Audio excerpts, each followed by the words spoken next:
आधी रात का वक्त, पूरा गांव सोया हुआ था, या शायद जाग रहा था, लेकिन जागने वाले इंसान नहीं थे। गलियों में ठंडी हवा बह रही थी, पत्ते धीरे धीरे सरसराते थे, और वो एक स्ट्रीट लाइट जो बार बार टिमटिमा रही थी, जैसे किसी को बुला रही हो। कहते हैं, इस गांव में रात को कदम रखने वाले कभी वापस नहीं लौटे। और फिर टूटी खिड़की के पीछे मैंने उसे देखा, झुर्रियों भरा चेहरा और आंखें जो अंधेरे में चमक रही थी। वो मुस्कुरा रहा था, लेकिन होंठ नहीं हिल रहे थे, जैसे वो मेरे दिमाग में सीधा बातें कर रहा हो। गांव के बुजुर्गों ने बताया, सब कुछ उस पुरानी डायरी से शुरू हुआ था। डायरी जो किसी के छूने के बिना अपने आप खुल जाती थी। उसके पन्ने इतने पीले और पुराने थे कि जैसे सैकड़ों साल की धूल उन पर जमी हो।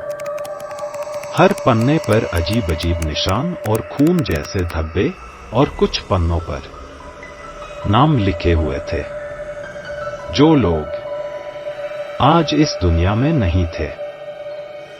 एक रात गांव में चीखें गूंज उठी।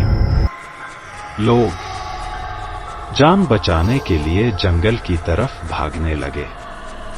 टॉर्च की रोशनी कांप रही थी, उनके कदमों की आवाज तेज होती जा रही थी, लेकिन उनके पीछे कुछ था।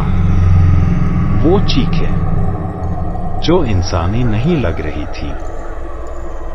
जंगल के बीच एक पुराना तालाब था, पानी बिल्कुल स्थिर, जैसे समय वहीं रुक गया हो।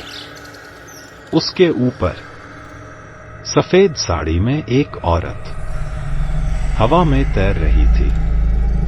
मैंने नीचे पानी में देखा, लेकिन उसका अक्स वहां नहीं था।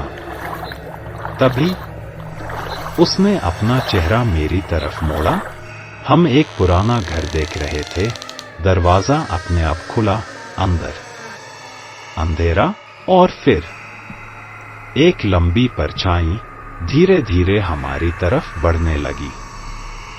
अगले कमरे में टूटे फूटे खिलौने पड़े थे। एक घोड़े वाला झूला अपने आप हिल रहा था, और फिर बच्चों की हंसी, लेकिन वहां कोई बच्चा नहीं था।